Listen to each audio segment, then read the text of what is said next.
दोस्तों आज हम देखेंगे अरे इन क्यू बेसिक लैंग्वेज में अरे का यूज़ किया जाता है। उसका इंट्रोडक्शन है एन अरे इज़ एन डेटा स्ट्रक्चर। ये एक ऐसा डेटा स्ट्रक्चर होता है जो न्यूमेरिक और स्ट्रिंग वैल्यूज़ को एक ग्रुप में अरेंज करने के लिए अलाउ करता है। मतलब एक सिंगल नेम से बहुत सारे ग्रुप ऑफ नेम या न्यूमेरिक वैल्यूज़ को अटैच किया जाता है।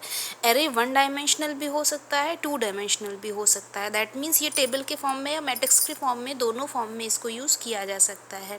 Before you can use an array, you must define it in as dim. Dim means dimension. Dimension को शो करता है। इस स्टेटमेंट के द्वारा इसको डिफाइन किया जाता है, अदरवाइज कंपाइलर आपको एरर दे देता है। डिम एक ऐसा स्टेटमेंट है जो कंपाइलर को ये नोटिस करता है कि यह वेरिएबल एरे की तरह यूज़ हो रहा है। First program is the example of 1 dimensional array. अरे यहाँ पे मैंने माई अरे नाम से एक एरे लिया हुआ है जिसमें 1 to 10 वैल्यूज़ को असाइन किया है। फॉर लूप के थ्रू हम इसको इनपुट भी करा सकते हैं और आउटपुट के लिए भी इसको यूज़ किया जाता है, जहाँ पे मैंने 1 to 10 वैल्यूज़ को 0 to 9 इंडेक्स के अकॉर्डिंग सेव किया है, जैसा कि आउटपुट में आपको दिखाया भी गया है। तो किस तरीके से हम इसको अरेंज करते हैं, लिखते हैं, ये एग्जाम्पल में आप देख सकते हैं। सेकंड एग्जाम्पल जो है वहाँ पे हम रन टाइम वैल्यूज़ को चेंज करना चाहते हैं। दैट मीन्स कि जब हमने कोड किया, हमने 1 to 10 वैल्यूज़ को असाइन कर दिया जैसा कि पहले किया था, लेकिन इन बिटवीन हमें लगता है कि हम कुछ वैल्यूज़ को चेंज करना चाहते हैं, जैसा कि हमने कोड में किया है कि माई अरे में 0 इंडेक्स की वैल्यू में हमने 41 असाइन किया है, थर्ड नंबर के इंडेक्स पे हमने 43 असाइन किया है और फिफ्थ नंबर पे हमने 45 असाइन किया है। और जब इन वैल्यूज़ को हमने फॉर लूप के थ्रू प्रिंट किया है तो वो वैल्यूज़ पुरानी वैल्यूज़ के ऊपर ओवरराइट हो जाएंगी, जैसा कि हम आउटपुट में देख सकते हैं। तो इसके द्वारा हम इन बिटवीन वैल्यूज़ को चेंज भी कर सकते हैं।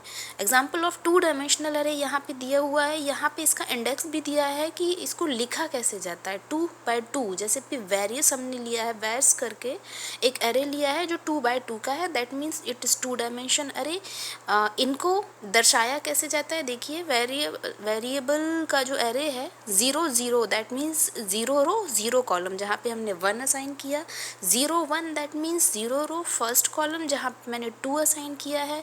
फर्स्ट रो 0 कॉलम में 3 असाइन किया है और फर्स्ट रो फर्स्ट कॉलम में 4 असाइन किया है। दैट मीन्स इसको इनिशलाइज 0 से किया जाता है, इसीलिए ये 1 तक जा रहा है, बिकॉज ये 2 by 2 का अरे है। अब एक और चीज़ आपको नोटिस करना है कि 2 dimension that means 2 loops. Her dimension के लिए हमें एक लूप को रखना ज़रूरी होता है। दैट्स वाई हमने यहाँ पे 2 फॉर लूप यूज़ किए हैं, क्योंकि हम उनकी वैल्यूज़ को आउटपुट स्क्रीन पे प्रिंट करना चाहते हैं। सो जो वेरिएबल उसका नेक्स्ट स्टेटमेंट, जैसा कि आप 2 ब्लॉक्स में समझ सकते हैं।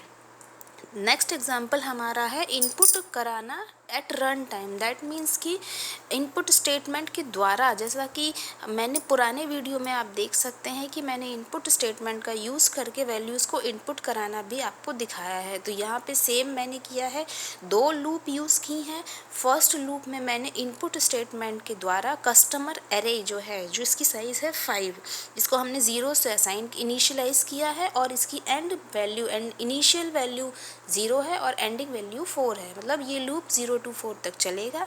Customer I values input statement के द्वारा वैल्यूज़ को लेगा। ये स्ट्रिंग वैल्यूज़ हैं, कस्टमर्स के नेम हैं जो कि वो ले रहा है।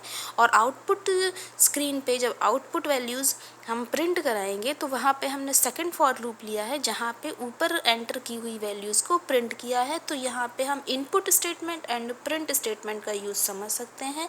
Input statement is input is used for input and print statement is used for output. तो आप समझ सकते हैं कि रन टाइम पे इनपुट वैल्यूज़ को कैसे, एरे की वैल्यूज़ को कैसे इनपुट किया जाता है। यहाँ पे जो भी आपको क्वेरीज हो, प्रॉब्लम्स हो, कमेंट्स हो, आप कमेंट बॉक्स में लिख सकते हैं। Thank you for seeing my video.